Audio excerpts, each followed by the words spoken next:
வாசினா என்ன அப்படின்னா, இந்த புலன்கள் ஐந்தையும் தொடர்புபடுத்தி ஓடக்கூடிய இந்த வெளியில ஓடக்கூடிய சுவாசத்தை, அதாவது அது காற்றை நாம சுவாசிக்கிற பேர் தான் சுவாசம்னு பேர். நிஸ்வாசம் அப்படின்னா உள் செல்லும் காற்று, உள்ளே இருக்கக்கூடிய பிராணன் ரீதியாக நீங்க செய்யக்கூடிய அந்த வாசி என்று முதல் நிலை வாசியாக உங்களுடைய அண்ணாக்கு வழியாக நீங்க செய்யக்கூடிய சுவாசத்துக்கு பேர் தான் நிஸ்வாசம், அல்லது அதுக்கு பேர் உஸ்வாசம்னு ஒரு பேர் இருக்கு. நிஸ்வாசம் உஸ்வாசம் ரெண்டும் ஒன்று தான். நாம அண்ணாக்கில் பண்றது. இன்னொரு பேர் நம்ம நிறைய இடத்துல கேள்விப்பட்டிருக்கோம். இது நிறைய பேர் இந்த வார்த்தையை யூஸ் பண்றாங்க. அதுக்கு பேர் விஸ்வாசம்னு ஒரு பேரை யூஸ் பண்றோம்.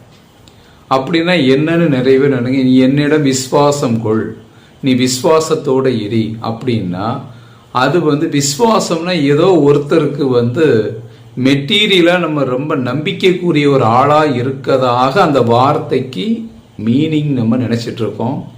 ஆனால் சித்தர்கள் என்ன சொல்றாங்க, விஸ்வாசம் விஸ்வம் பிளஸ் வாசம்.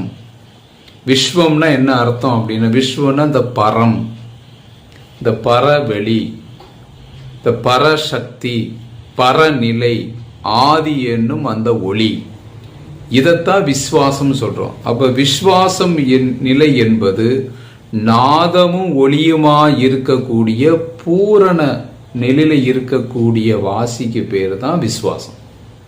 சித்தர்கள் பயன்படுத்தக்கூடிய அந்த சொல்லக்கூடிய விஸ்வாசம் என்பது பூரண நிலையில், அதைத்தான் அக்கினி கலை என்று சொல்றோம். அப்ப நம்ம முதல்ல இந்த இடகலை பின்கலை என்று சொல்லக்கூடியதை கொண்டு செயல்படுத்தக்கூடியது சுவாசம். நம்முடைய உட்சுவாசம் என்று சொல்லக்கூடியது அண்ணாக்கை வைத்து சுசுமுனை வழியாக அண்ணாக்கு உள்பக்கமாக கொண்டு நம்முடைய ஜீவனோடு சக்தியை நாம கொடுத்து ஜீவன் எனும் ஆத்மாவை வளர்க்கக்கூடியதுக்கு பேரு அதுக்கு உட்சுவாசம் அல்லது நிஸ்வாசம் சொல்றோம். இந்த நாதமும் ஒளியுமா இருக்கக்கூடிய ஆத்ம விசுவாச நிலையில் இருக்கக்கூடிய தன்மையை எப்போது எல்லாரும் இருக்கணும். அப்படி இருக்கக்கூடிய ஒருத்தர் தான் இந்த ஆத்மஸ்வரூப தரிசனத்தை அடையதில் தான் நம்மளுடைய நோக்கம்.